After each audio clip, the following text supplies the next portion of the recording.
Hello everybody, welcome back to the channel. This is my first official construction video of 2024, so let's get it. My patrons decided on a quilted Sirona bag. If you have never seen it before, I have a pattern. It's called the Sirona, in case you didn't put two and two together. And it comes with two sizes. It has a crossbody size, which is shoulder strap situation, and then it also has a clutch, which is super mini, but so cute. It's fantastic for a night out or for like prom or wedding gifts, things like that. It's turbo cute, but it comes with an optional wristlet strap, and the pattern also includes a corner accent piece. But last year, a couple years ago, I got a wild hair and I wanted to quilt one, and so I did just that. And it's been a really long time since I've done it, and I've got to say I had so much fun doing this. It's been so long since I've quilted anything, and quilted cork just really makes my heart sing. So this is the bag that we will be making in today's video. So you can see, judging by my hands, this is a decent sized bag. It is 12 inches across up at the top by 7 inches tall over here. And then it has about a 2.5 to 3 inch curved base. And it's just a really, really fantastic everyday bag, or everyday size bag. These dogs. Hold, sorry. There are a couple works in the video. I apologize in advance. They don't like that other people exist outside of the house. So what are you gonna do? Teenagers, am I right? Anyways, this is a fantastic size bag for an everyday carry because you can fit a lot of stuff in it, but you are not going to be able to overload it. Like, you can't carry the kitchen sink, but I'm talking Triskel wallet fits in this bad boy. You can also go down. Any of my wallets fit in this. This would even fit a necessary clutch wallet if you need a size reference, with some room to spare. So it has one top zipper closure and then no accoutrement on the outside, just one interior zipper pocket. You can certainly add a second interior pocket. You can add a little slip pocket. You can add an outside pocket if you'd like, but you just need to keep in mind that we are using darts to make a nice rounded bottom. Now to quilt, I used Pellin FF77, so that's Flex Foam 77. I think that you could probably use like by Annie's, or if you wanted a heavier bag that has more like weight to it versus a lighter bag with a flexible structure, then you could do like a batting, what is it called? I have some, but it's more of like a batting style, heavier weight. I never ever use it, so that's why it's blanking. I love the structure that foam gives to bags, but still allows it to be flexible and not super rigid. And it gives it, I don't know if you can tell, but you can see, you can feel the waffle in this. And it's magnifique. I don't even know if that's how you say that. I never took French. So zipper by the yard, I got this from Waywack. I kind of talked about it in the video about the waviness of the zippers. TLDR, I think it might be a quality situation. Waywack zippers seem to be more of a woven than maybe like Zipper Valley. Like, obviously Zipper Valleys are also woven, but I don't know, they're just softer. They don't have as much oomph to them. So I think that that might be a part of the wavy. It's also due to the nature of the curve, but sometimes my zippers are perfectly flat. So I'm going to make a third one. Oh yeah, here's another one that I made. I'm going to make a third one, and I'm going to use different zippers from a different brand and see if that makes a difference.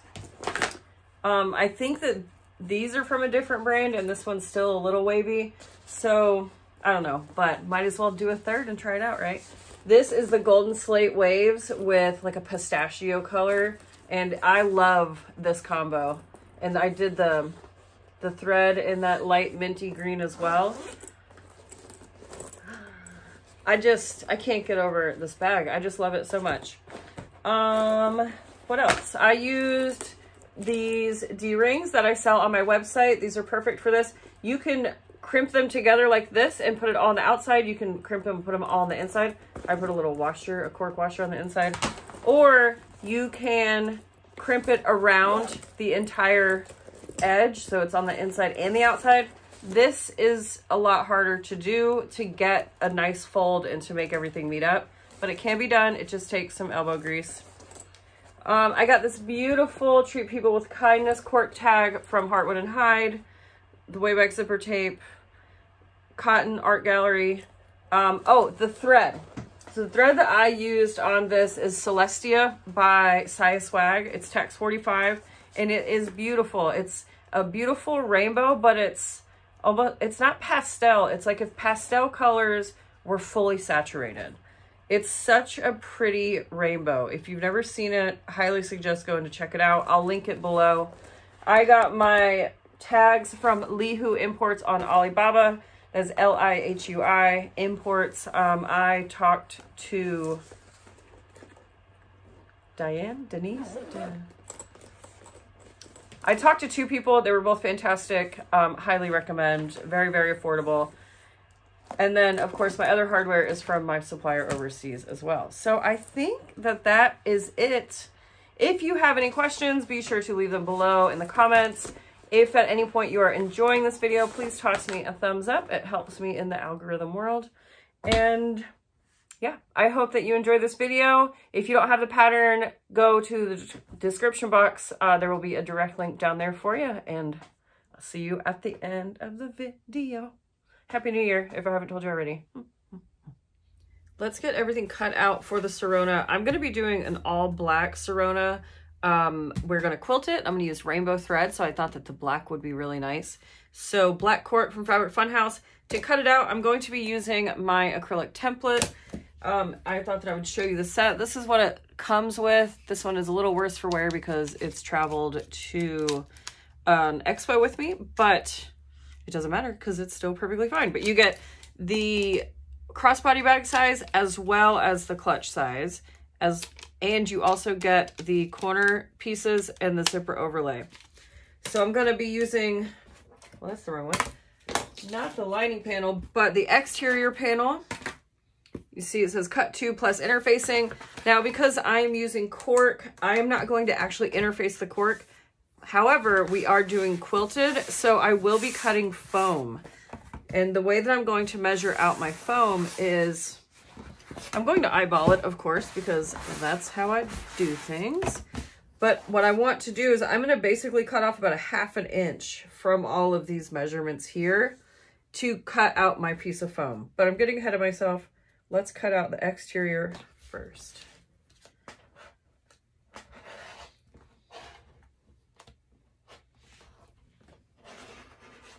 If you're anything like me, you think that templates are too expensive and not worth the cost, which is how I was for years until I got my own patterns made into templates and I had to start cutting kits. And then whenever I'm prepping for a show,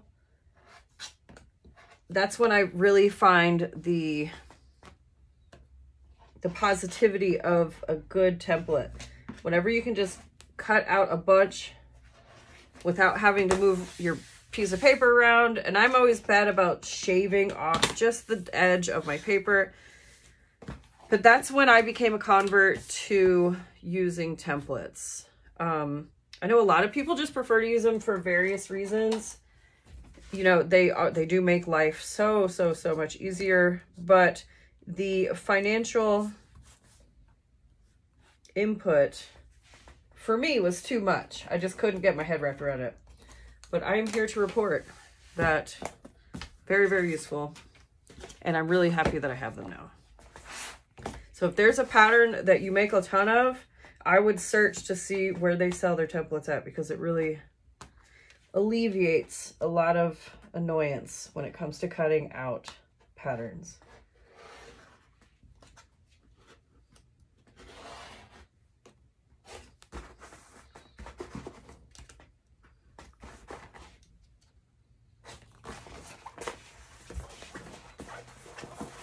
All right, cork.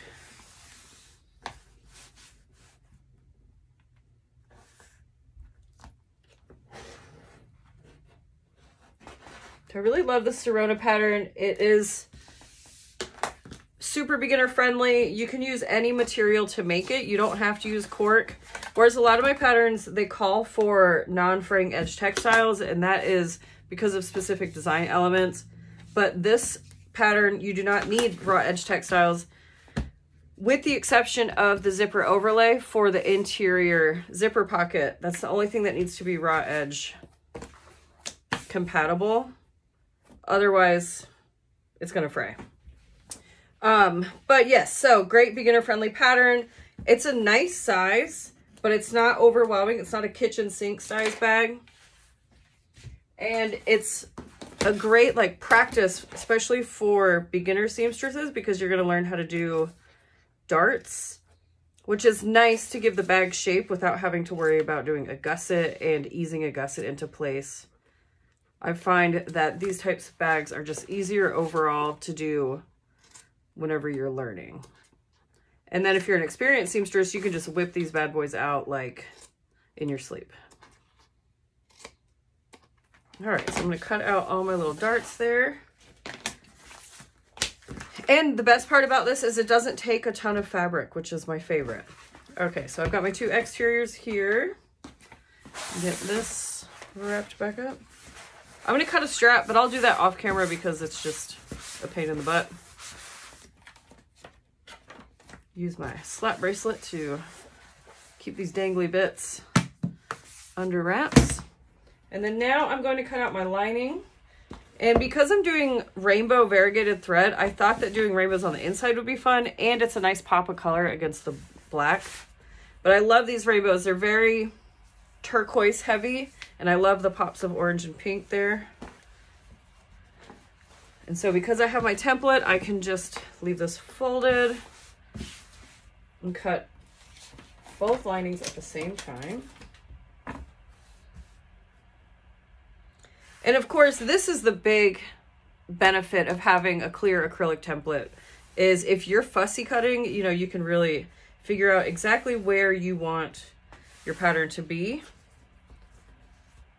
But because these rainbows are all over print, I'm not going to be too particular about that.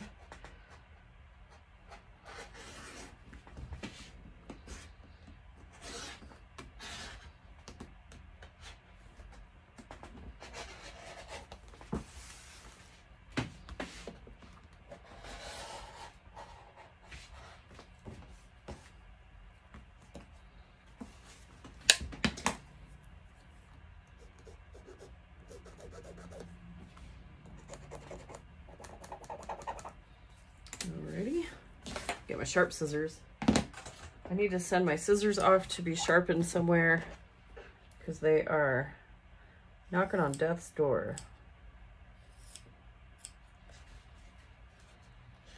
You can cut the darts out after you interface if you want to. It's totally up to you. There we go. We have our two linings now. Let's see. Ooh, yes. This bag's going to be so cute. Nice and fun and bright, but not like hot pink in your face bright. Oh, I need to cut out my two interior pockets. Now there isn't a pattern piece template for that because this template set's already on the higher side of things because it includes two full sets of templates.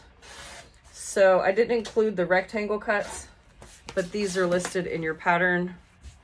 And if you're making the clutch, you don't actually add a pocket. You can, of course, but the clutch is small. So I thought that adding a pocket on the inside might be a little overkill, but you know what? You do whatever you like. I'm gonna cut off my selvage so that way if I need to find this again, I can.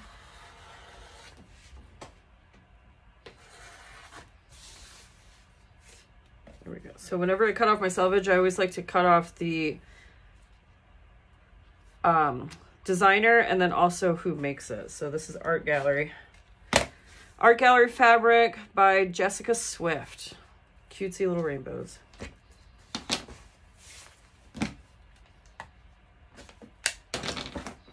I think I had originally purchased this to make a quilt for my niece, but you know, I'm just not a big quilter. I spent a lot of time working on a quilt top a couple years ago, and I thought that it was going to be so cute. It was very different colorings, like olives and just darker colors. And I think it's ugly as hell now that I've gotten it finished. And so I never added it. I never made it a full quilt. What are you going to do? All right, so I need to cut out my zipper overlay now. And I don't actually have one of those because I sold some template sets that had gotten messed up. I sold them separately, I Frankensteined the kits together. So I'm going to use my zipper overlay template here. Oh, why did I do that? I'm going to use this template set to cut out my overlay. Let's see.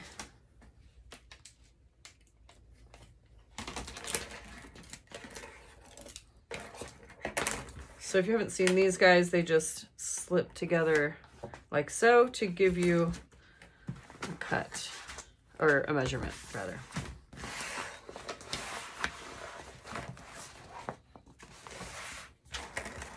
Oh, I do need to untake them. I had an extra little, whatever you call this guy, a ball chain from my other templates, my corner templates. And so I decided to put it on this overlay template, but yeah, I thought that I'd be able to get away with not taking it off.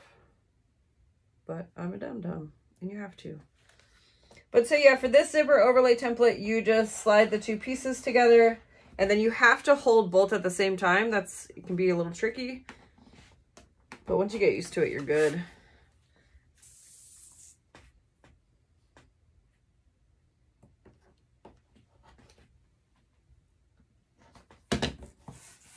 Okay.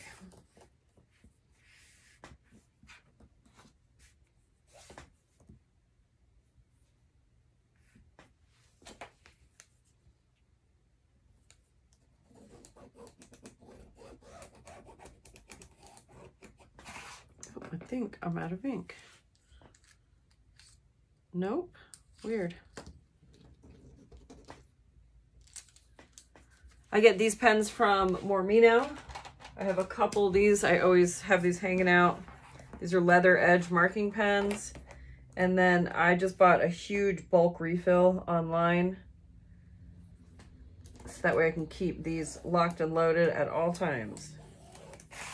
There we go.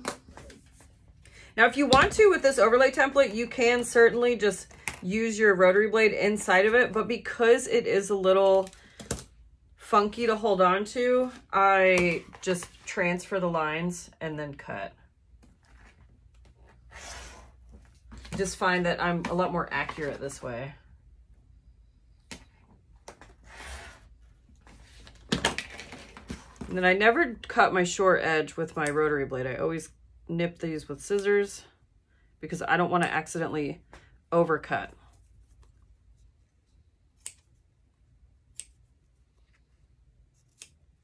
Okay, now we've got our overlay here.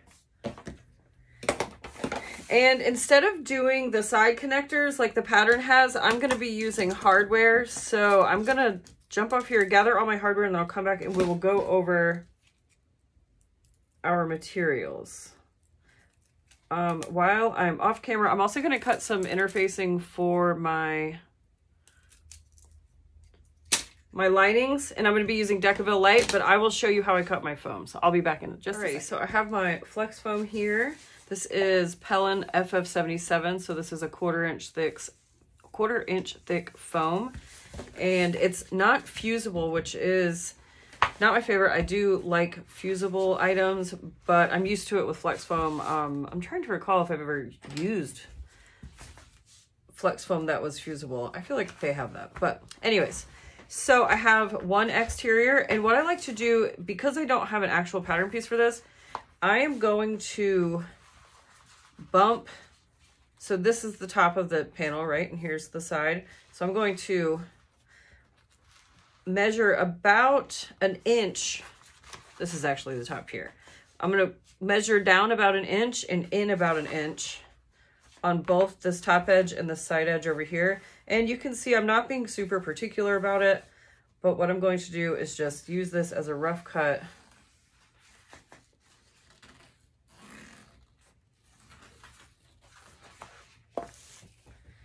And then I'm going to cut this side first. Oh, I lost my line. There it is. And then I'm just going to fold it in half and follow that same line there. And then I can check my measurement. Now, the idea is to get it roughly a 1/2 inch from all the sides, which is why I went 1 inch in total beyond the edge and the top.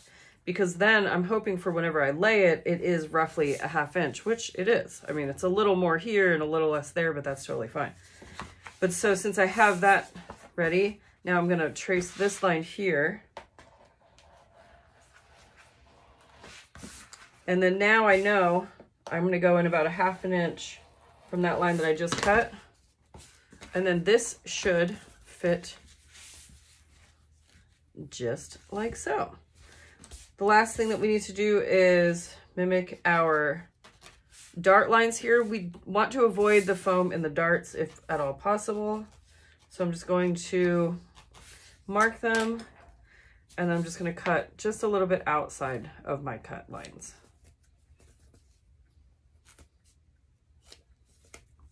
And then of course you can test fit that. There we go. I'd say that's pretty good. So now I can take this piece and replicate it for my second side, second exterior. This is the way that I've always cut my foam. I've just always done it a little rough, like a rough cut, and then I go back and refine it because we just need our foam to be in the section where we're going to be quilting. It doesn't need to go all the way to the edges because we don't want it in our seams. I don't know, I just learned how to do that years ago.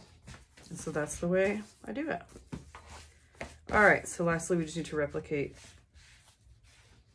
this bottom curve or top curve right here. Not too bad. I'm gonna nip off these edges here. Okay, and then our darts. And when you do this, it's just not going to be perfect, and I'm okay with that because it doesn't affect the bag whatsoever. But if you're too particular to do it like this, then by all means, what you can do is take the paper pattern, fold it in a 1/2 inch around all the sides, and then you'll have your template for your foam. Or you can go rogue and do it the way that I did it. All right, so quick materials overview. I have my zipper overlay. I went ahead and added 1 thin layer of matte Mod Podge all around the interior and the exterior, and that's this Mod Podge with the yellow label, just to seal all of the edges. So that is painted and dry. Here are my 2 pockets for my interior, my 2 linings, and I have all of these pieces interfaced with Decaville Light. Then I have my 2 exteriors as well as my 2 foam pieces. And then for hardware, I have my interior zipper, I have my exterior zipper, I have 2 zipper pulls, I have my strap cut, and then my strap hardware here. And then I'm using these arches to attach at the end to attach my strap. So I've got the D-ring and the arch. These of course are available on my site. And then for a fun tag, I'm using this Heartwood and Hide Treat People with Kindness. I feel like it just goes with the theme of the rainbows. So that is everything. Oh, I'm also going to be adding on the exterior zipper 1 zipper end cap. And I believe that is it. So let's get to construction. First things first, we are going to do the fun part, and we're going to quilt our exterior panels. So I'm going to draw my grid on before I attach my foam. If you've already attached your foam, that's fine. It's just a little bit more challenging to draw your lines, so I like to do it without the foam. And this can be any quilting pattern that you want. You can do squiggles, you can do lines, you could do an actual grid like a waffle. You can do a really angled waffle, you can do a really upright waffle. You can do whatever you want. You can come in and do triangles. So, you know, go wild here. For the sake of this video and just, you know, being on film, I'm just going to stick with the standard waffle. So now that I know which design I'm going to go for, I need to figure out how wide do I want the waffle. Do you want it to be really close together and do 1 inch? Do you want to space it out a bit and do 1.5 inches, 2 inches? That decision is really just totally personal preference. You can do whatever you want at this stage. And the way that I start is I'm going to do one line going this way and then a corresponding line going this way. And then I can use those 2 lines to create the rest of my lines. I'm going to be using a chalk pen and not my silver marking pen for this, because I have found, especially on black cork, that if you leave the silver marking pen for too long, it will stay there. It's a lot harder to get off. So chalk pen, you know, you can just wipe with a wet rag and it comes right off. So I'm going to take my ruler and I'm just going to lay and try to figure out, do I want it at this angle? Do I want it higher? I think I'm going to stretch this one out a bit. So I have my panel centered here in between, so it doesn't quite meet up on the edge lines here, but I just kind of eyeballed it and centered it. And so I'm going to count over 1, 2, and that's not 2 inches. I'm just counting on the lines on my cutting mat here. So I'm going to go from 2 to 2. So this will be 1 and that's 2. So I'm going to lay the top edge of my ruler on the 2 up here, the second line in, and then match it or end it on the second line in down here. So if here's the edge of the panel, that's the first line, here's the second line. Well, technically this is the edge line, then here's the first line and here's the second line, and then same up there. So now that I have that, I'm just going to take my chalk and make that line, and then being extra careful not to move my panel, I'm going to flip and make my other line. So over here, I'm counting over, so 1, 2, and then I'm laying it on the second line down here.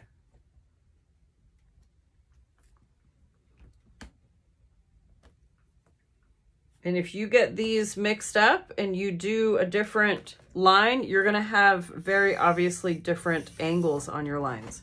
So you should have a big X right across the middle. And then what I'm going to do is I'm going to lay, so I'm going to do my waffle in 1.5 inch spacing. So I'm going to measure over 1.5 inches on my measuring ruler and align this drawn line on 1.5, and then draw my line. And I'm going to continue to do that for the entire panel. And then I will replicate the same waffle grid on this second exterior.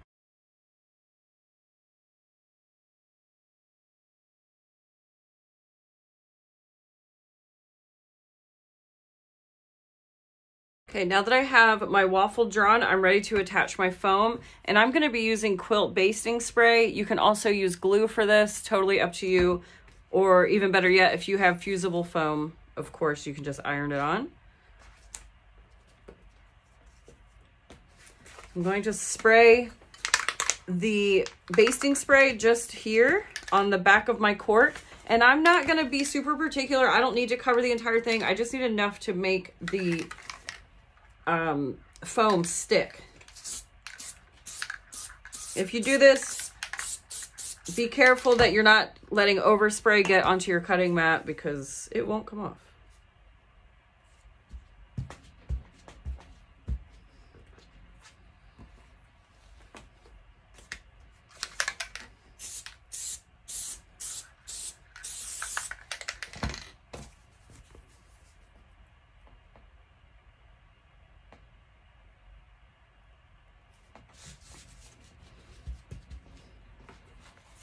Okay, now we get to go to the machine and we're just going to stitch down every single line.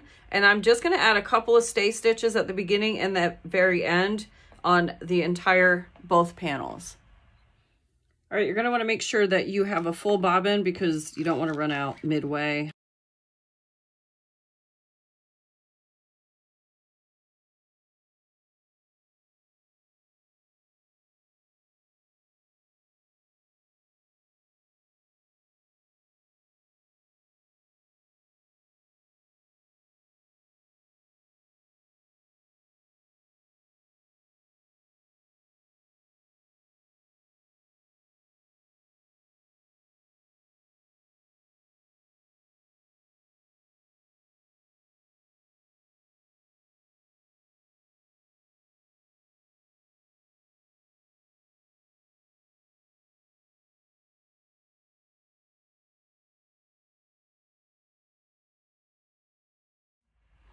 Ooh, ooh, look at how pretty. These colors are so cute on this black. I went ahead and just like trimmed down my threads, not a ton, but enough to keep them out of the way while I'm working. And then now we can put these to the side because we need to install our interior zipper and get the lining prepped and ready to go before we attach our exterior zipper. So grab your overlay, your interior zipper, one pull, and then if you're using a tag, grab your tag. First, what I'm going to do is add some double stick tape along the back side of this. I'm using 1/4 inch double stick tape. This is from Waywack. It's Hyper Stick. And I'm sticking it just down the center of this overlay, trying to avoid my seam lines whenever possible, especially with this Hyper Stick tape. It is hyper sticky, so sometimes my machine gives me guff, but if your machine doesn't mind, or if you're using an industrial, then, you know, you put your tape wherever you want. Trim this bad boy down. And then grab one lining and a little ruler. So to find your center, you can crease just like that. Simple, easy peasy. And then you can take your ruler and measure down. What I like to do is align my top edge here. And now I'm going to measure from this section though. And I'm going to measure 1.25 inches down. And it helps if your panel is centered. There we go. It's 1.25. And then we are going to stick our overlay.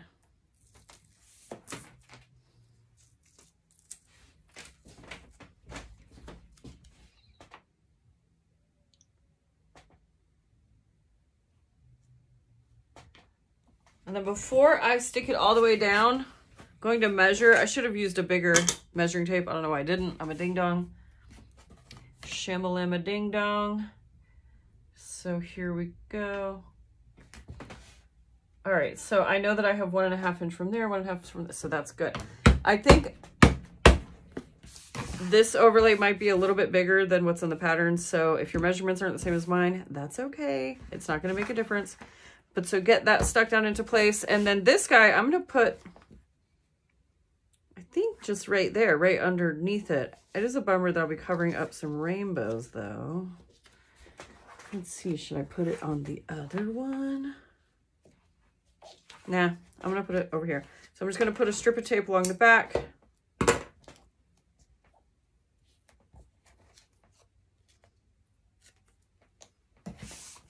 Then I generally put these guys about 1/2 inch below my overlay here.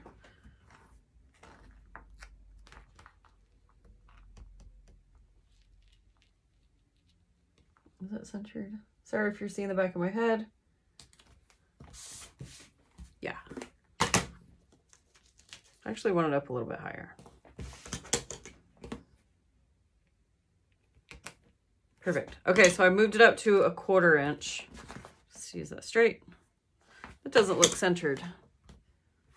It's the problem of filming videos. You want to make everything fit into the video, but we can't actually see what's happening. Makes it challenging. All right, so, oh yeah, I'm off by just a touch, but just a touch makes a big difference. There we go. Alrighty, so now this is prepped and ready to go. I'm gonna move to the machine and I'm gonna stitch all the way around just the exterior on my overlay and then all the way around my tag as well.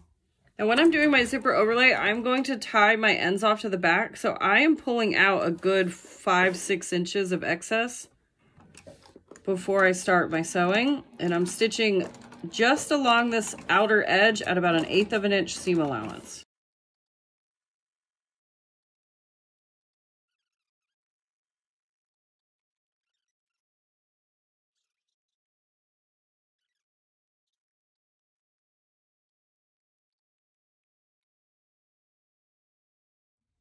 We've got our overlay and tag installed, and look at this perfect color gradient. Oh my goodness. and it's seamless since we tied it off in the back. So now what we need to do is we're gonna slice right down the center here with a rotary blade, being careful not to nick the cork. And if you have a pair of duckbill scissors, highly recommend using them at this step. But what I'm going to do is I need to trim this up close to about 1/8 of an inch or 3/16 away from my stitch line. Just being very careful not to trim my cork overlay on the other side. But I like to trim it here on the right and left, and then I do a vertical snip. Now your double stick tape is right there too, so you might need to get in here and peel it away. And when I'm peeling away from the double stick tape, I try to maintain the tape on the overlay so that way I can reuse it whenever I'm installing my zipper.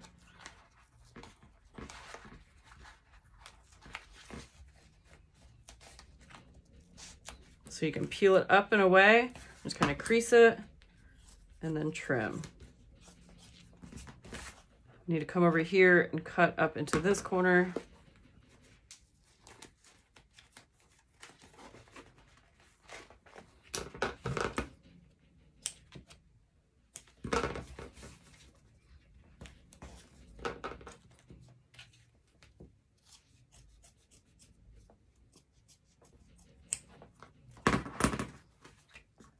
Now this doesn't have to be a beautiful job back here because it's going to be hidden by stitches. The main thing is you don't want to be able to see the cotton from the front when the panel is flipped over.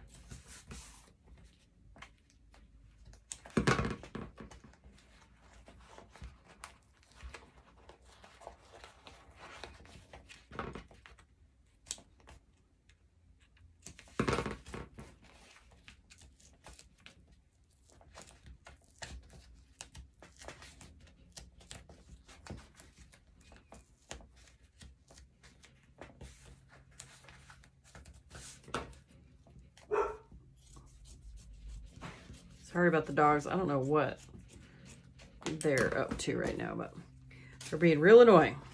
Okay, so from the front, see, can't see it at all. And now we need to grab our zipper. And before I install my pull, I'm going to burn the edges really quickly, singe it so it doesn't keep shedding. Then grab a pull, add that bad boy.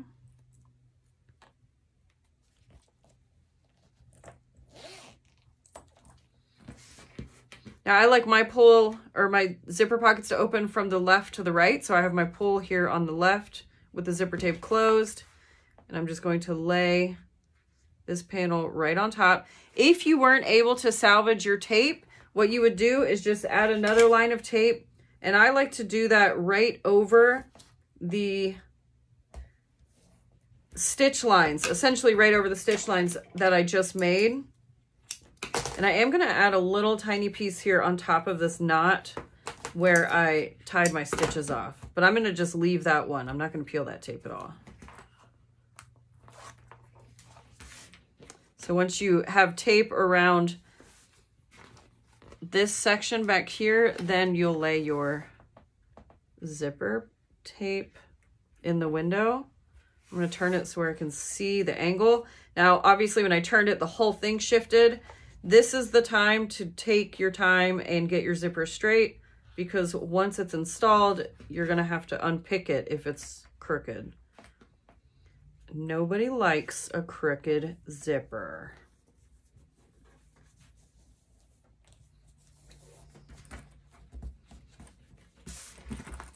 Now, because I'm using black zip tape on a black overlay, it kind of blends in and it is a little bit more masking of imperfections. I can tell it's not quite straight here, so I'm just going to unpick the tape and fix this.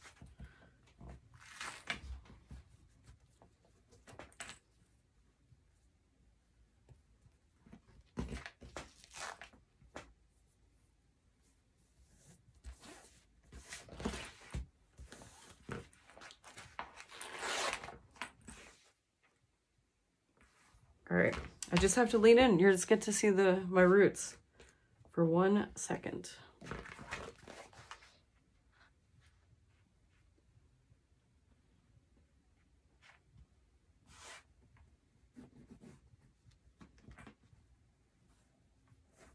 All right, so once you get it where you like it, apply pressure all around so that the tape sticks to the zipper.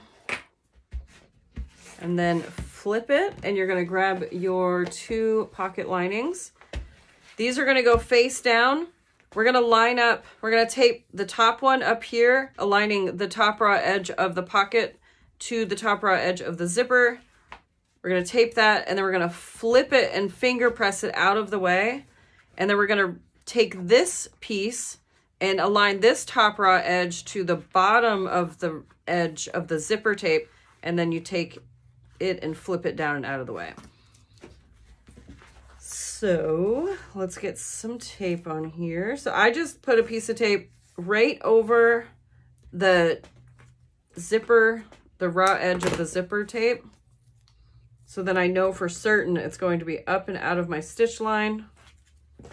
And it just adds an extra layer of security to the zipper tape. I'm just gonna put another little piece here on top of my knot.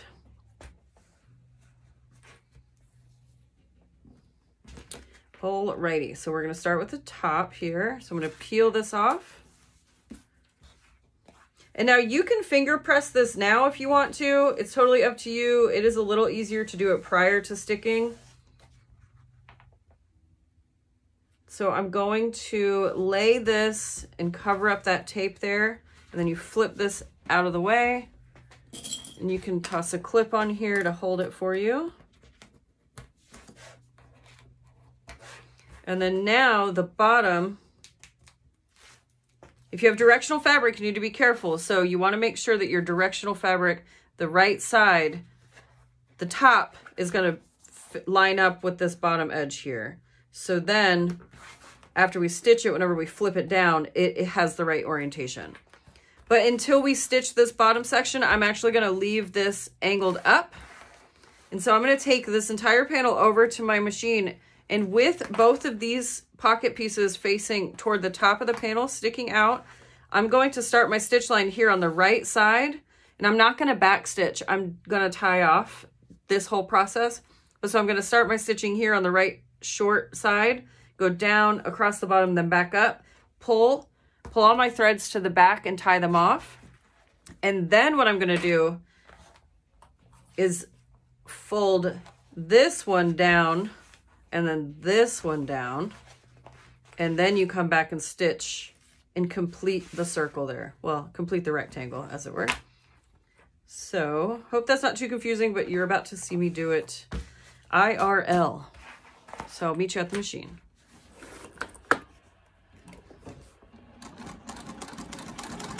And then in a perfect world, what should be happening is the left side of your foot should be resting right on the outside of the zipper teeth.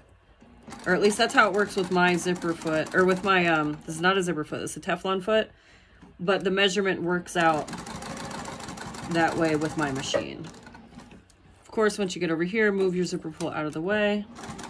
I'm editing the video right now, and I have gotten to the point where I'm installing my interior pocket, but I watched Kasaya, so Saya Swag, I watched her channel last night. She went live with Amber from the Crafty Reporter, and they were installing interior pockets with the zipper overlay.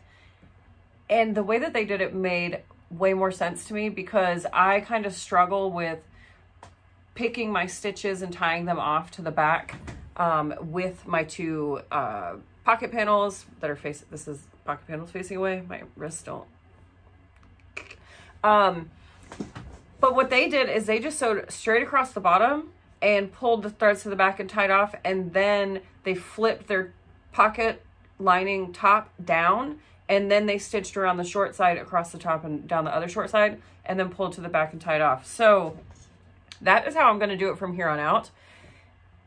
Consider this construction video the last time I ever take 2 minutes to tie off threads to the back, because I ain't doing that anymore. But it was the Sew in the States Saya with Amber. If I remember, I will tag the video below, but I'm just talking on top of me doing it the old way. So these are the threads from the other panel, and then here we have from the top panel, and we're just going to tie these off like normal back here.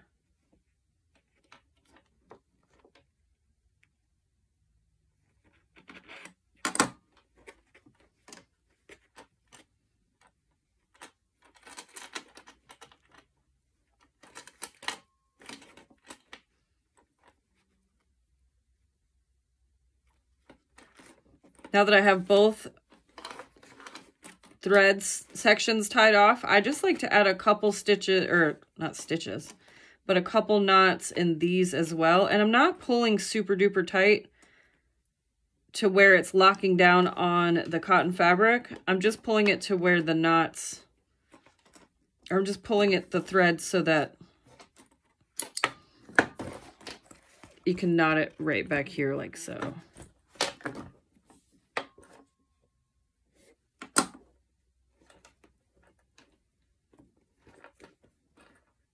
But with how rough people can be with their bags, it makes me weary to do this tie-off method a little bit, because sometimes I've noticed that my knots will pull through the stitch line hole, and I just don't want to send out a bag that I know that that is a possibility on happening. So when I'm tying off, I do try to be as sure as possible that it's not going to pull through.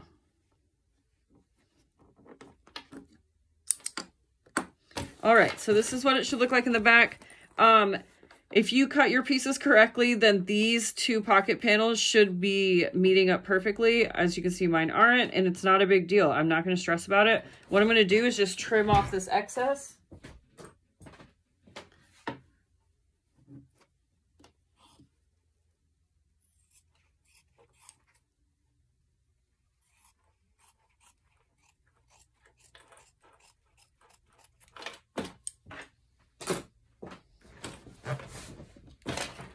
And then we're going to stitch up our pocket here. A note about my interfacing, you might be wondering why mine is a 1/2 inch short right there. I did that intentionally so that later, whenever we stitch up this birthing hole, that it's not a really thick seam. But you can see, because I cut my pieces incorrectly, this other piece, it goes all the way to the bottom edge. So it's really just up to you. I don't like it when I'm inside of a bag and I can feel the super thick seam through the front panel. So I like to mitigate that as much as possible by trimming my interfacing. But trimming your interfacing brings along different challenges with sewing all cotton. So, you know, you can do whatever you like. But what I'm going to do is stitch down and across the bottom about 1 inch or so. And then I'm going to skip this entire section and stitch up and around here. And when I'm stitching, I'm going to flip it. I'm going to stitch from the front side. I'm going to pull this panel up and away to expose the zipper tape, and I'm going to stitch over the zipper teeth as well. Again, just an extra layer of security on this pocket.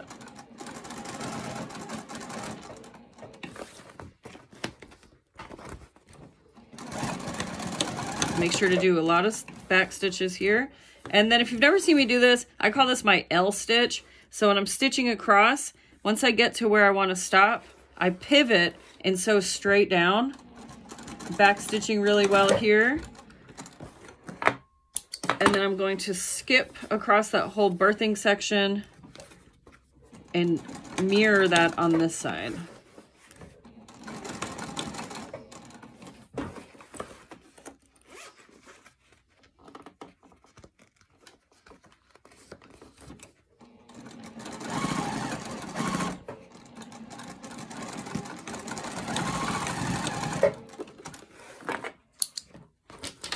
So now you'll notice later in the process, once we get to the part where we're closing up this birthing hole, what's going to happen, because I sewed down here to the bottom, whenever we flip this in on itself, this stitch line here, the L stitch, is going to give us a leverage point that we can pull on, and it's going to automatically flip this in and create a nice folded edge.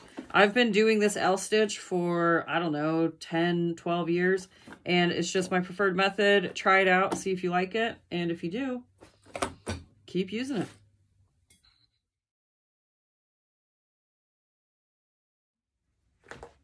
All right, we've got our lining pocket panel all completed.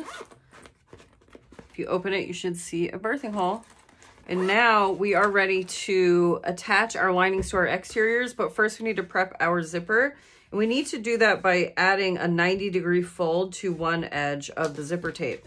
Now, you might have seen it online. I just saw it a couple days ago, but it's this clever way of folding the zipper tape and sewing it, and it gives you a perfect 90 degrees. So we're gonna try it. This is not my original idea. If I can figure out where I saw the video, I will tag it in the description box. But what she does is with the zipper teeth facing up, you're gonna fold about a ½ inch. And then what we're going to do is stitch from corner to the zipper teeth and then from the zipper teeth to the corner. And then whenever we flip it, it should be a perfect 90-degree angle. So we're gonna go try that real quick. All right, so she folds it.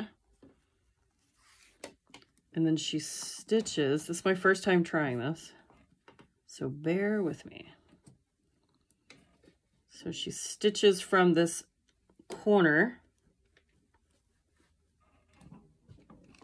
at a diagonal.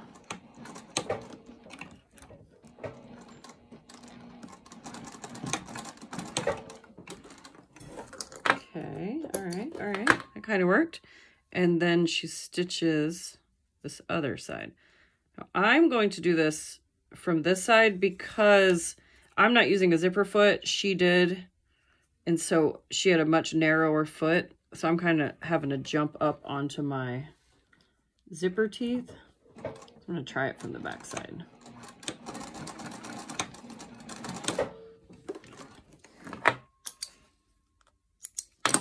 All right, and then in the video, she just flips it right side out.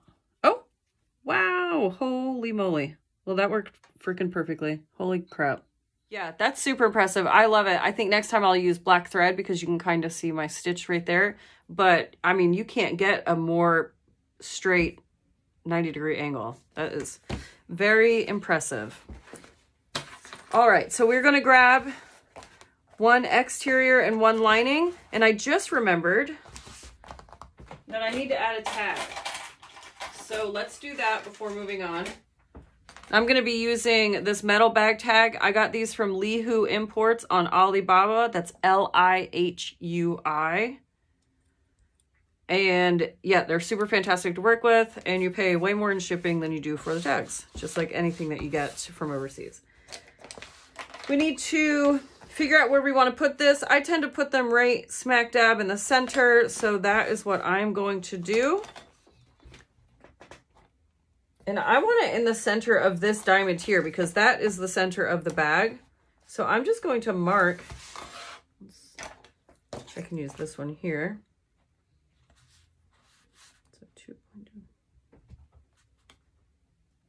So there's my center, and then now I'm just going to eyeball.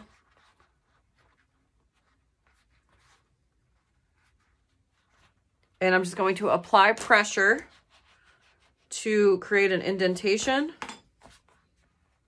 And then I can trace the indentation. You can see that's where my prongs need to go. I'm going to grab a blade, so I'm using an X-Acto knife.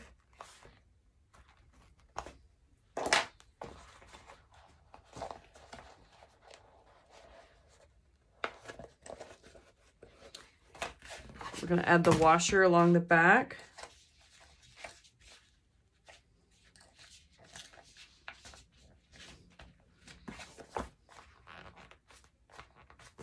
Easy peasy lemon squeezy.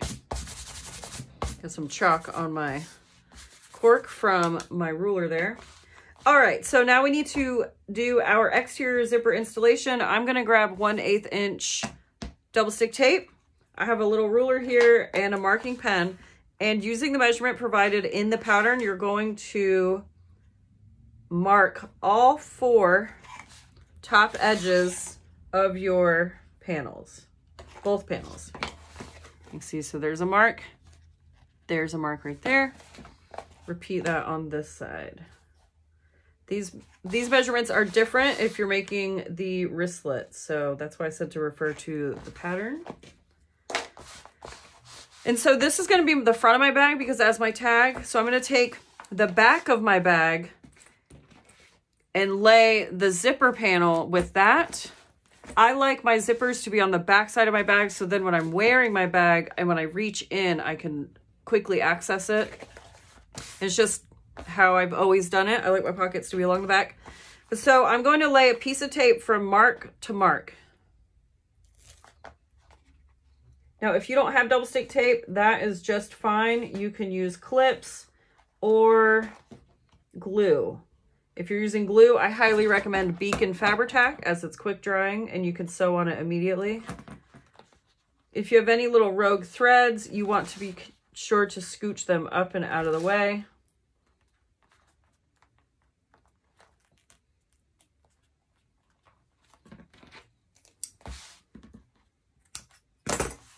All right, make sure that your tape is stuck down nicely.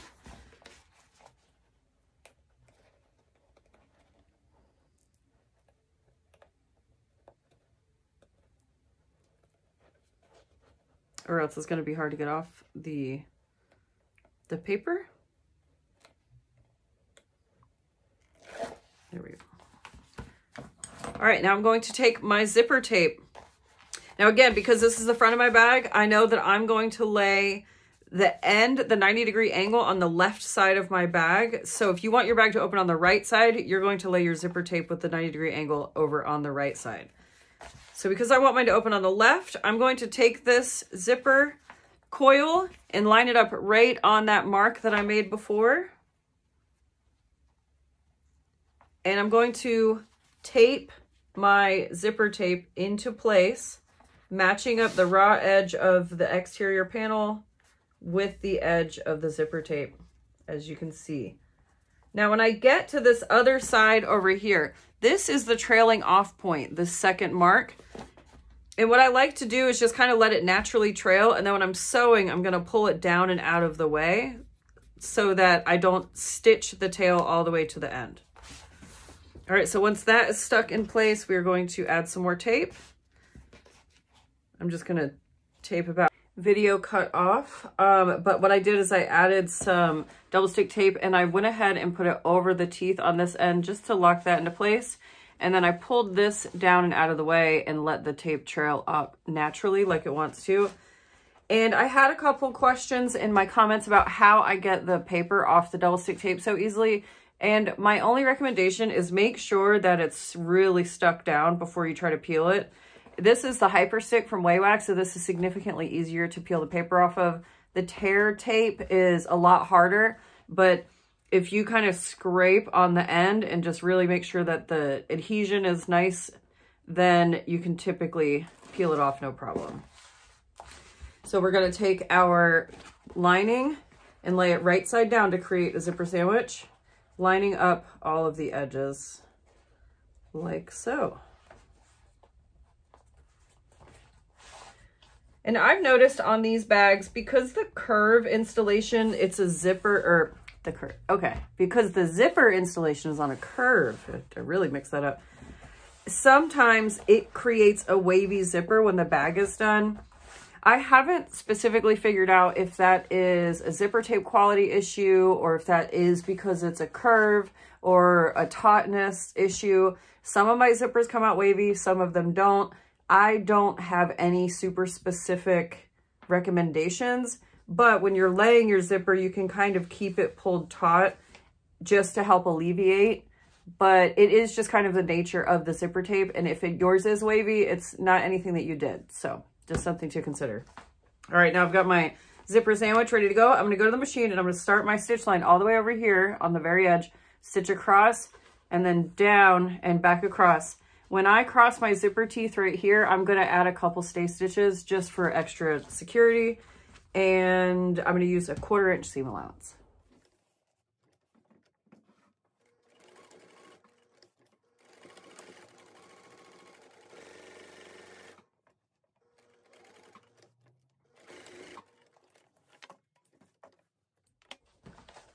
we are all installed and ready to go. And a note about the zipper installation.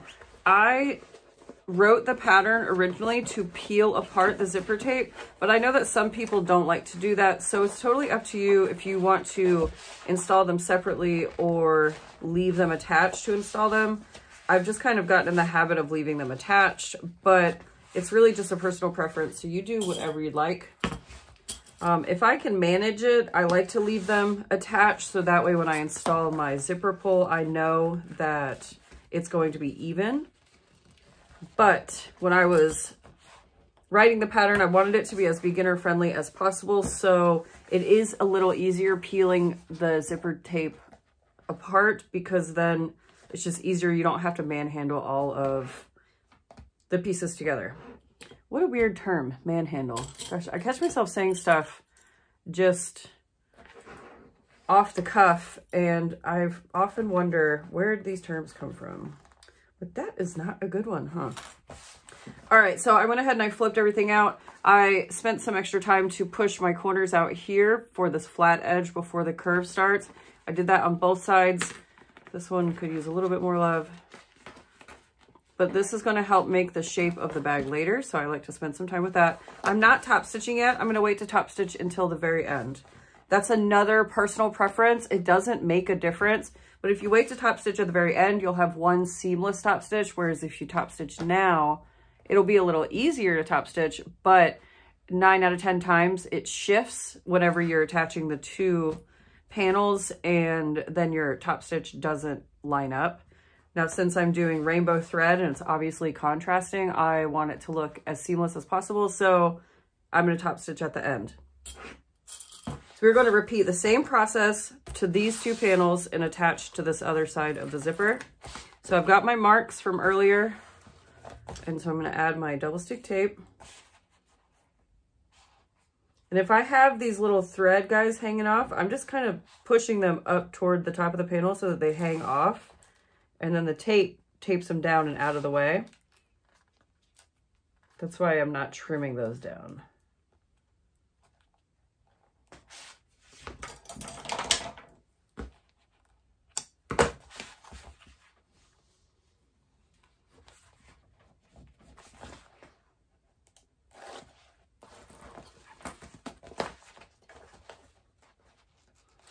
That is something I should probably point out. If you do peel your tape apart, your zipper tape apart, you need to be sure that if you installed on the first panel, the zipper, the 90-degree angle on the left side, for this panel, you need to install it on the right side. Otherwise, your zipper tails are going to be at opposite ends and your zipper won't work.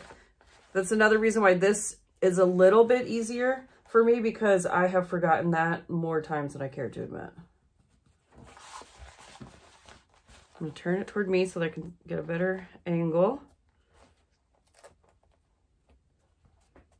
And so I'm just applying a little bit of, I'm pulling on the zipper tape just a touch. I want to see if this helps with the waviness.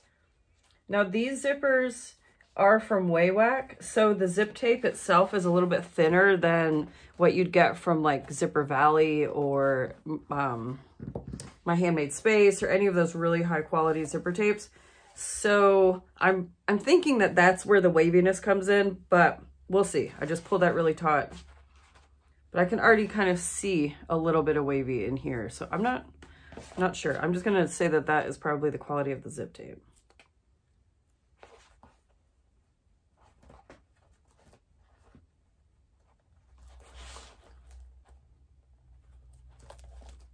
I guess we'll have to use some Zipper Valley tape or My Handmade Space zip tape and see if there's a big difference.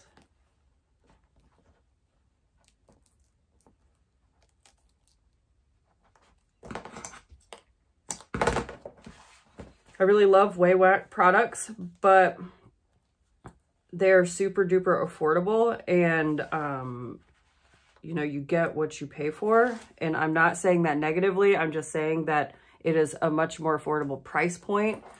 So it's super accessible, but it's just not quite the same exact quality that I get from other places. And that's kind of the same with their hardware too. Their hardware works great. It it's just fine, but it's not super thick and not all the finishes match, but for certain items, I love them. Like their zipper pulls, I get a lot of my zipper pulls from them, but you can see the difference. See, so this is their antique brass, and I got these from a standalone from my supplier overseas, and this is a different finish of antique brass. Now, I just use them all together. I highly doubt people are going to notice that difference. Obviously, to the trained eye, we notice that difference, but I have found that with WayWack products, their antique brass is very gold, and then they put a shiny finish on it as well. And I prefer this, like, beat up looking antique brass, but different strokes for different folks, you know? Oh, here, so this is from WayWack as well. This is a 1/2-inch strap slide. As you can see, these match decently well, but it just doesn't coordinate super great with some of their other products. Like those are the zipper end caps. But for all intents and purposes, when you're making a ton of bags and you need a lot of hardware and you need it quick, then they are fantastic. I love how quick they ship, and their customer service is really great. But generally speaking, I get my hardware from my suppliers elsewhere. All right, so let's go stitch this. I'm going to stitch across, 1/4 seam allowance. Be sure to stitch over my zipper teeth on this end here.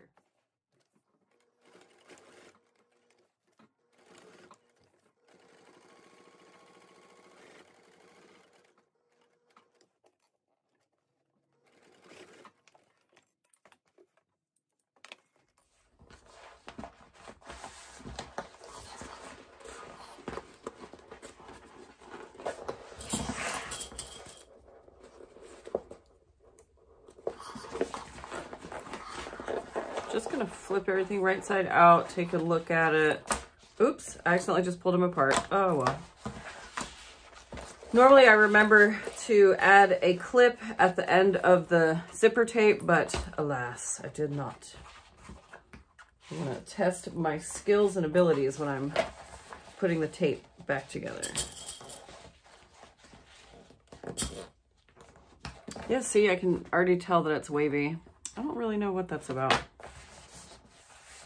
I do know that because it is a downward curve, and then whenever we're inputting the zipper, we're putting it in concave or convex, concave, one or the other.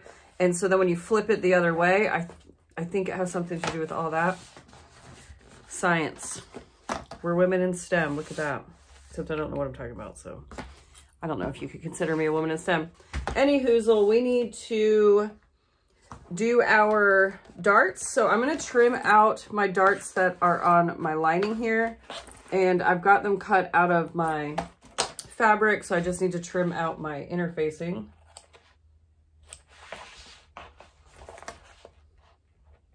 This is so cute. I love this whole deal. Sometimes you just make stuff and you're like, oh my gosh, great decision. Other times, it looks like my quilt top that is forever banished because it's just plain ugly. All right, so if you've never done darts, they're pretty simple. All you're gonna do is right side up, lay your pieces together, line up the dart cut edges. I like to put a clip down here along the bottom and then one here as well. And I'm gonna go ahead and clip all 8 of my darts.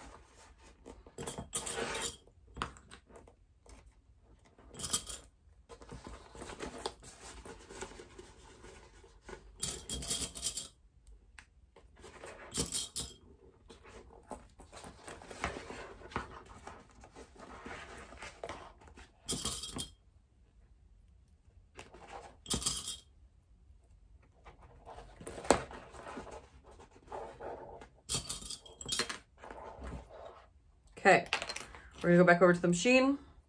We're gonna stitch all of our darts using a 1/4 inch seam allowance. So I'm going to fold everything out of the way, stitch, back stitch well at beginning and end, repeat that process on all 8 darts.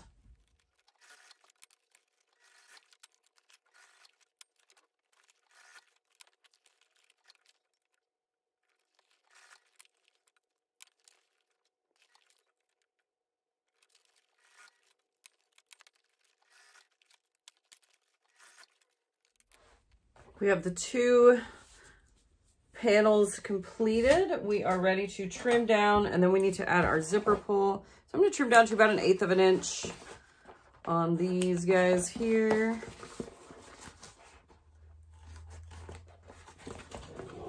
Oh, sorry about the dogs. They see something. They're on neighborhood watch all day, every day.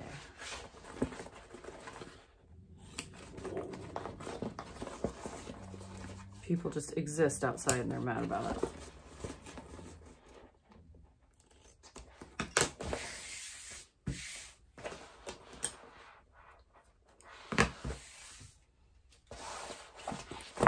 Great. Now we need to get our zipper pull on. This should be fun. I'm gonna grab a lighter. I'm gonna burn the end of my zipper tape.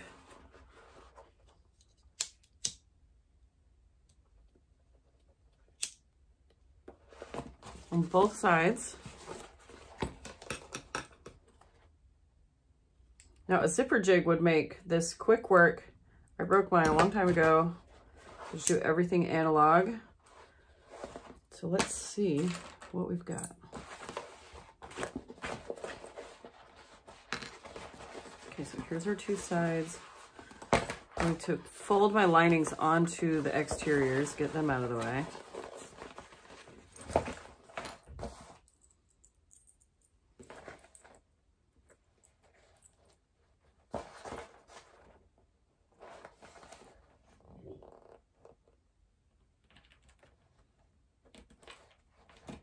Oh yeah, like a glove. That is one big benefit of the Wayback thread. The Wayback zipper tape is they are very, very easy to put pulls on. And I don't know if it's just like a looser weave on the teeth or what it is, but love that. I'm gonna go ahead and add my zipper pull or zipper cap end so that that doesn't happen again.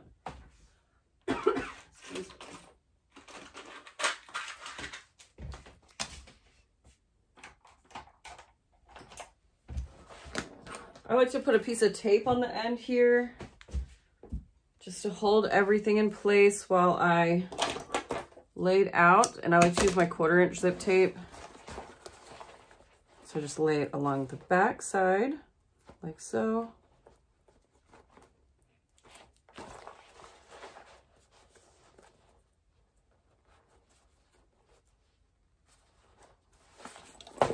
And just holds it in the fold, which makes it just a little bit easier to work with.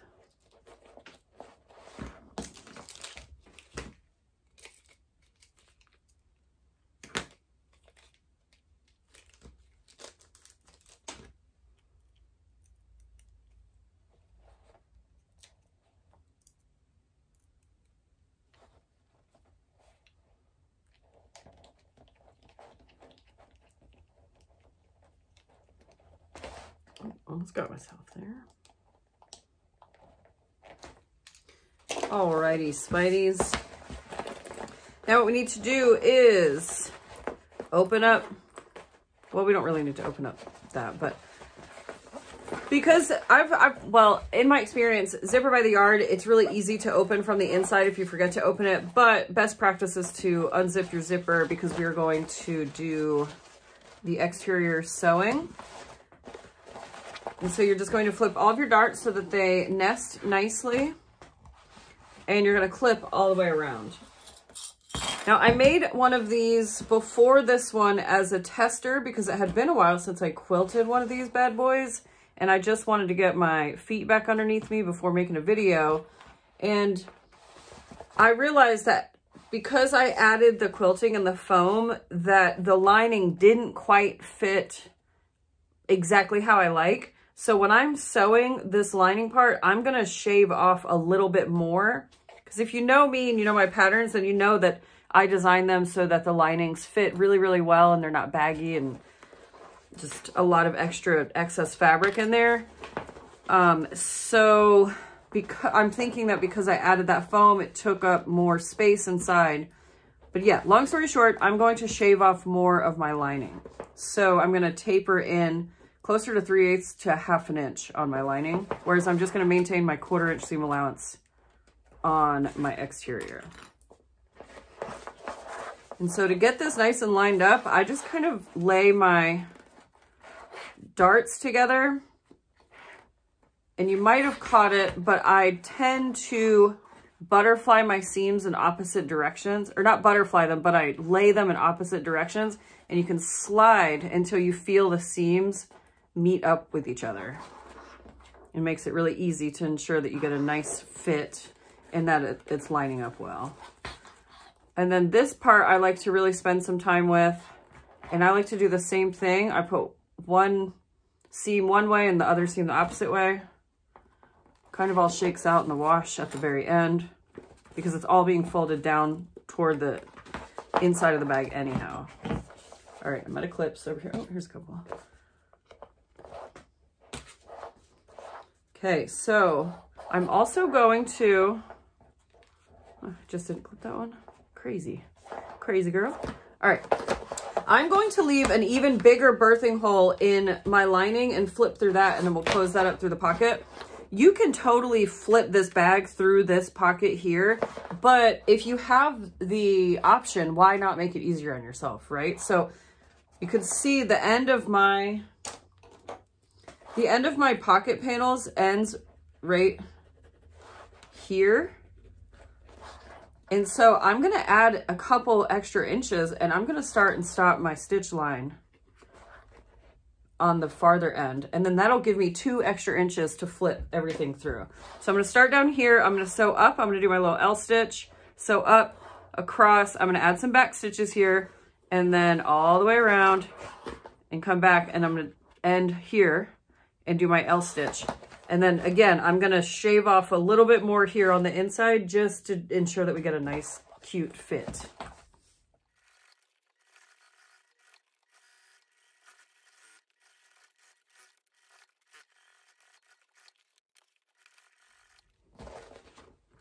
So what we got going on here. I'm going to trim down just my lining. I'm going to leave the majority of my exterior. I'm also going to trim down my pocket, which I didn't do earlier. But I'm only worried about trimming down this section here that's going to flip up and inside on itself. So I'm just going to trim off about the bottom inch.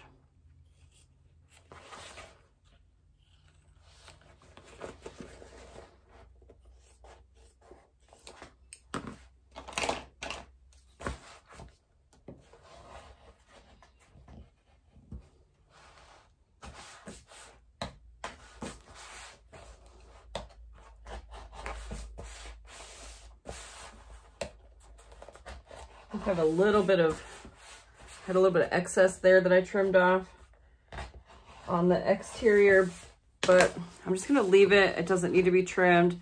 And see, my foam didn't get caught in any of my seams, which is a good day. Now we get to flip right side out. Just going to reach in through your lining. I like to start by tucking my darts in, and then that's what I can grab to pull through.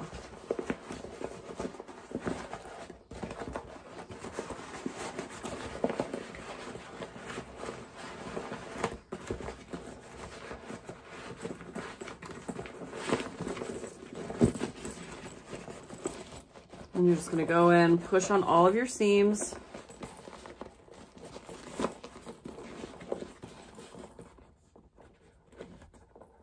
Rogue thread there. Got one there too. Ooh, I just got a new tattoo, and this is like really scraping this up. Oh, I guess I can do that.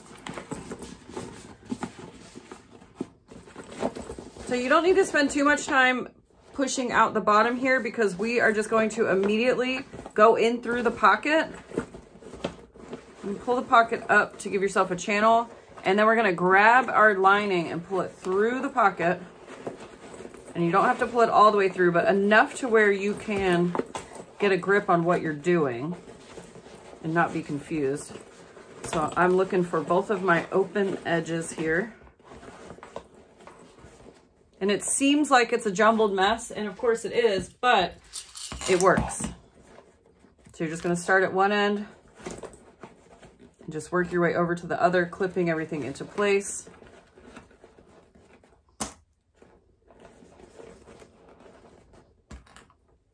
And there we go. So I'm gonna go and I'm gonna stitch across this, maintaining that same stitch height that I did around the bottom. And then I can flip that through. And then while I'm over there, I'm gonna go ahead and flip my pocket in on itself and get that sewn together to close up the birthing holes. And then what we're gonna do is top stitch. So we're gonna be over at the machine. We're gonna finish this bad boy up.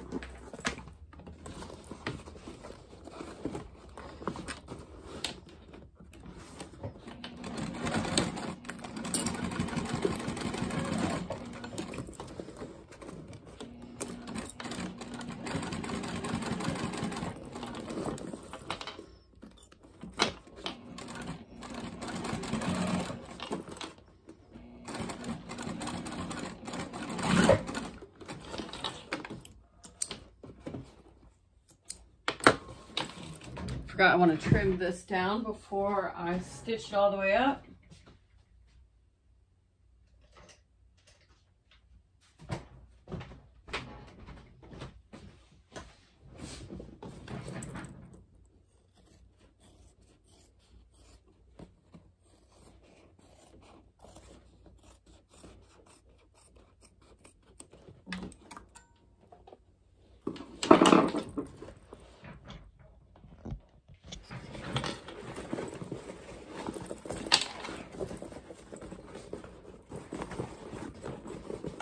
All right, so you're gonna push your lining back down and through, and then go ahead, pop out your corners of your pocket.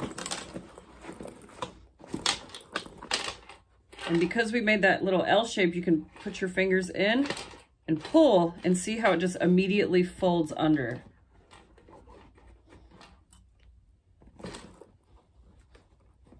One of my favorite little tricks.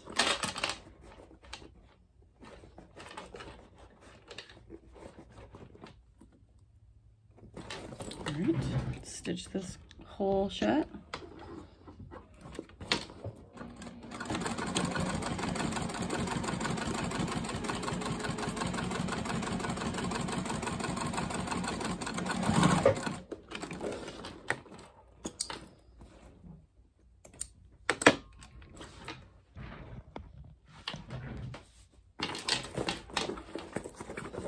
Put everything back in place where it's meant to be.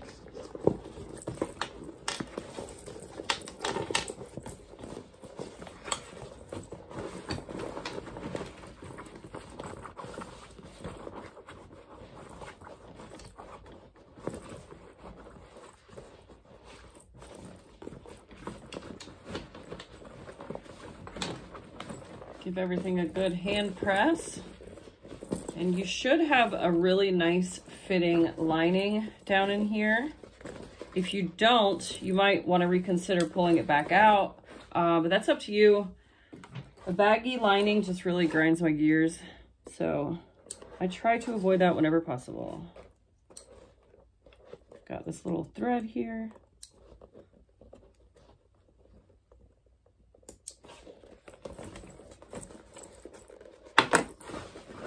This bag is so cute. I love this so much.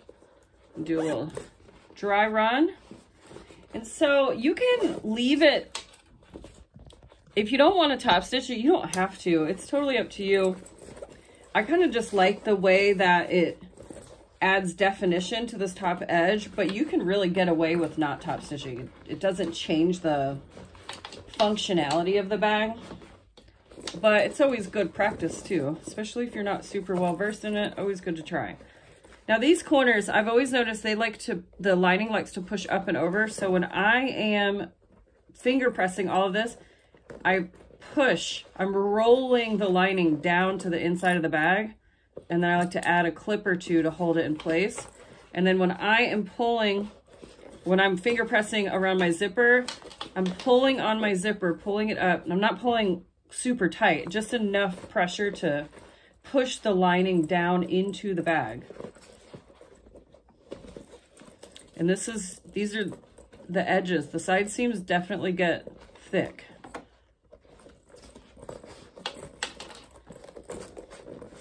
All right, so if you are not going to top stitch, you could just skip this part. If you are going to top stitch, you have a couple of options. You can top stitch with the bag down on the bed of your machine, looking at the interior. To me, I prefer to have eyes on the exterior. So you have a couple options now. You can lift your machine up, or you can flip your bag right side out. For this one, I'm going to lift my machine up. So I'm going to move this sticker.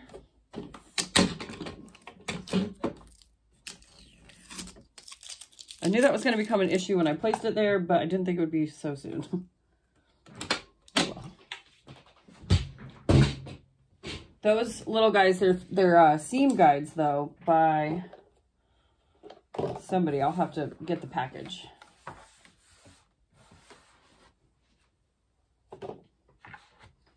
So you can raise your machine by putting something under here.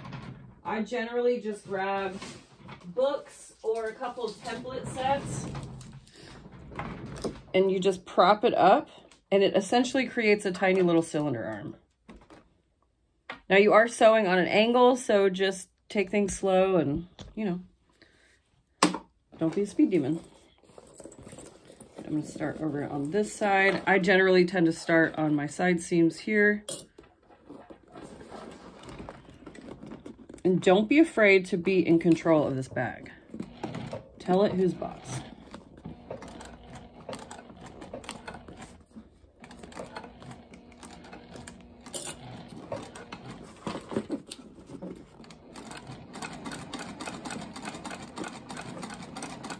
The whole time I'm stitching, I'm feeling under here, ensuring that there aren't any buckles or creases in my cotton.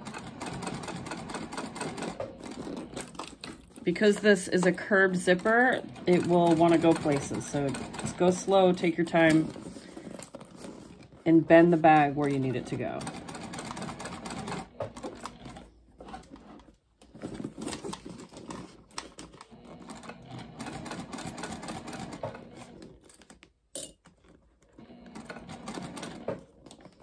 And over these side seams, if you need to, you can hand crank.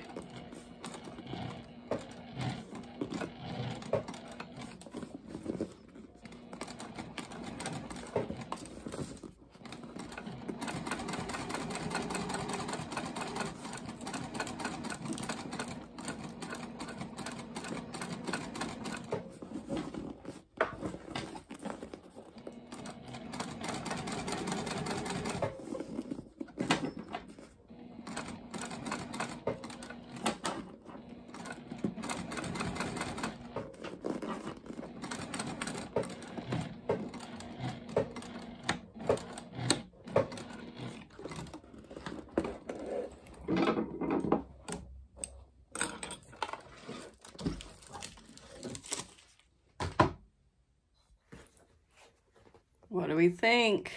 I think she looks pretty damn good, if I do say so myself. I love the structure that quilting bags gives. All right, last step, last sewing step rather. Let's get our strap. So I've got one big piece, and I'm going to fold it into thirds and make a tri-fold strap. I'm just gonna fold one long edge in toward the center, and then I'm going to enclose it and clip. You can use a strip of tape or a couple strips of tape here if you want to. This is your party. Do what you want.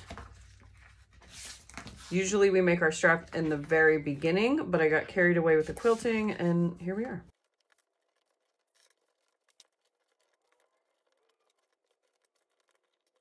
This little guy is from the 12 Days of Christmas 2022 series. So if you need to make yourself a little clip cup, go find that video. All right, now we're going to go back to the machine. I'm going to stitch down both long edges and across each short edge. I'm going to start my stitch line here on the right side so that I can go ahead and get this raw edge stitched down, and then we can zip through the other long edge.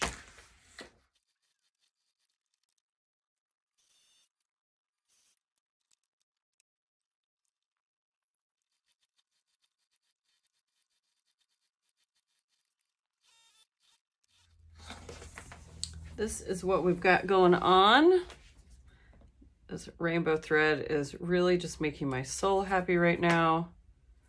Something about rainbow thread on black cork is just a fantastic combo, I must say. And we get to do the most tedious job of all now, and I just find it's best practice. And I'm going to add a layer of, you could do dense base coat or Elmer's glue or Mod Podge, whatever you want to do that dries clear and rolls on easily. And we're going to add a little layer on this raw edge here, because what will happen with the strap is over time, when it becomes aggravated from being used constantly, it's going to put off little tiny frays. It doesn't change the stability or the structure or the goodness of the bag. And as a matter of fact, for many years, I did not do this, but people do not maintain the little snips. Even on my care cards, I tell people just snip it, burn it, you know, do what you need to do to get it to be gone. Don't pull it, essentially. And people don't do it. I see my bags out in the wild and they are just hairy as hell, looking like they've been indoors for 6 months. They're hibernated for the winter. Hairy. And yeah, so now I just like to take the time to do this before I send a bag out. And it's even easier if you do it before you add the hardware. And you don't have to be super precious with it. You could see I got it on the strap itself. There are obviously some variations in the thickness because things shifted and moved around a touch while I was sewing the strap. But these are not details that I'm super concerned with, because once the bag is complete, this is all going to fade into the background. And so if it bothers you, or if you want to assemble a strap immediately, I would suggest just wiping this excess off. And so I'll do a fair amount. That's about probably 16, 17 inches of it. And I just wipe it just like that. And it leaves it on the edge, but it wipes it off of the strap itself. And then I just keep it moving.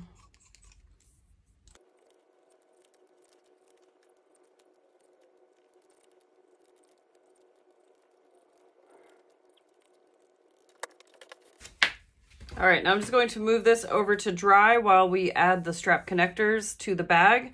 And then by the time we get back to that, it'll be, whoa, there it goes, ready to go. Now, if you aren't using hardware strap anchors, then you would have made, or you will have to make your strap anchors using cork or vinyl or whatever it is that you're using to make your bag. And I suggest edge coating those too. So I think the 3 minutes extra that it takes to add the edge coating to the strap is well worth it in the long run, because now you know, you can rest assured that whenever the bag is out in the wild living its best life, it's not going to be a hairy, scary girl, which I'm not opposed to. My legs are hairy, but I don't want my bag legs to be hairy, if you know what I mean. All right, that's a weird joke. We're going to move on from that one. I am using these D-rings to attach my straps. And what I'm going to try to do is encase my edge. Sometimes this hardware is a pain in the butt to fold down and around, and sometimes it just works just like that. Well, that's just amazing. On the other bag I made, I struggled, big time struggled to get my hardware to close around the edge. So I ended up, I'll show you in a second. I ended up doing it a little bit differently. but I folded them closed all the way, and then I just attached them to the outside of the bag instead of putting them around the whole thing. So if you're having issues, that's an option. You can also attach this to the inside of the bag if you don't want the hardware to be on the outside. But this was my intention. I wanted to do it like this. So we'll see if I can replicate that on this side.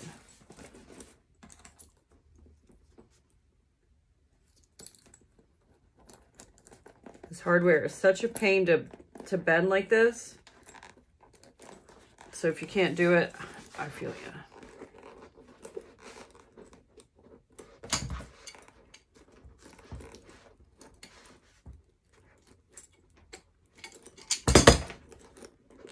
But these just wanted to play nice today. And how about that? I appreciate that. Thank you. Hardware. So now, because I already have them on, I'm just going to punch the holes through the hardware itself, leaving it in place. If you're weary about punching through the side seam, then you can push your hardware just to the front or to the back.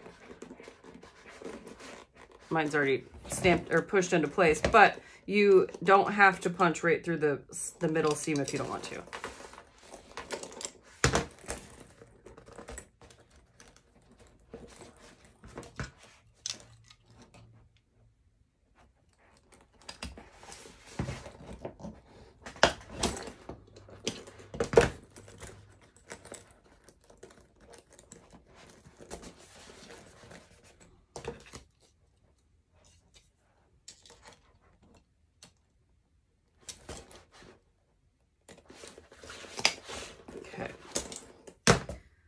Get some rivets. See what size are these? These guys, these are 8 by 8.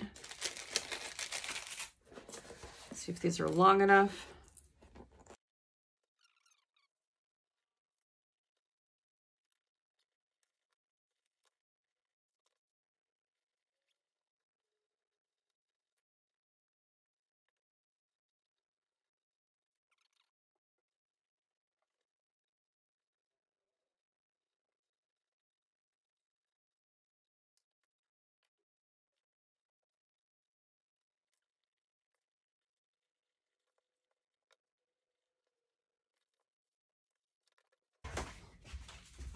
Need to set our rivets using whatever press system you have, hand press or machine.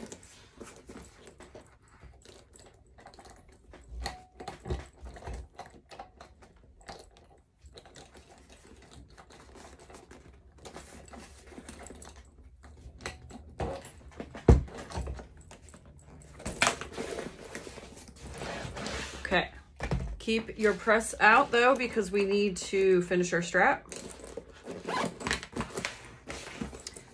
Cutie tooties.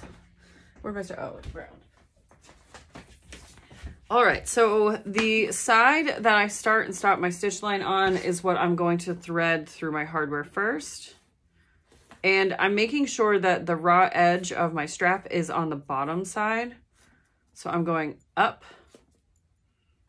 and over. And I'm not going to be particular about this, but it's about a 1/2 to 3/4 inch fold. Punch a hole, add a rivet.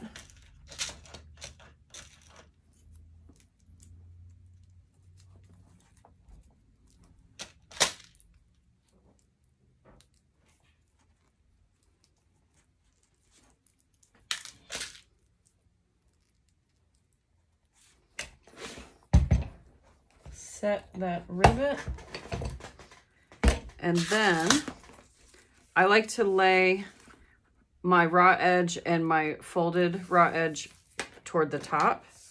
I'm going to go to the end of my strap, and I'm going to lay my hardware so the clip is facing down. Slide that on. Then you're going to take your open raw edge, slide it back up and over the middle bar.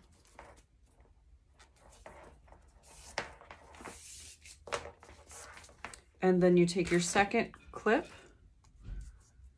and add it to this side.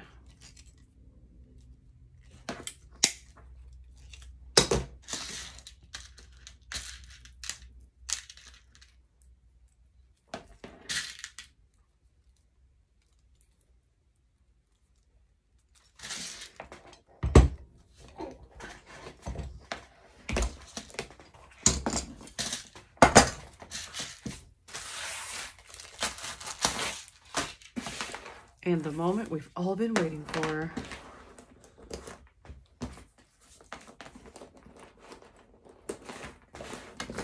Look at that beautiful lady. I love her. She's my new favorite. Yay. Friends, we made it. We're here at the end. I sincerely hope that you enjoyed this video. And if you haven't ever tried quilting cork before this, welcome to the party. Be sure to like, subscribe, hit the bell, do all that jazz. You guys know the drill.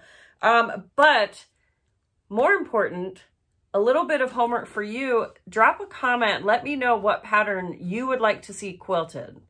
So if you can think of any bag pattern or maybe a wallet or a clutch or something, it can be my pattern, it can be anybody else's, but I want to see, like, what do you think would look fantastic quilted? Because I want to quilt things. So leave me a comment, let me know. No promises, I don't know if I will get to it, but I definitely read every comment and I look up everything that you guys type out for me. So I appreciate all of the feedback, and I will see you hopefully very soon, hopefully with a new pattern.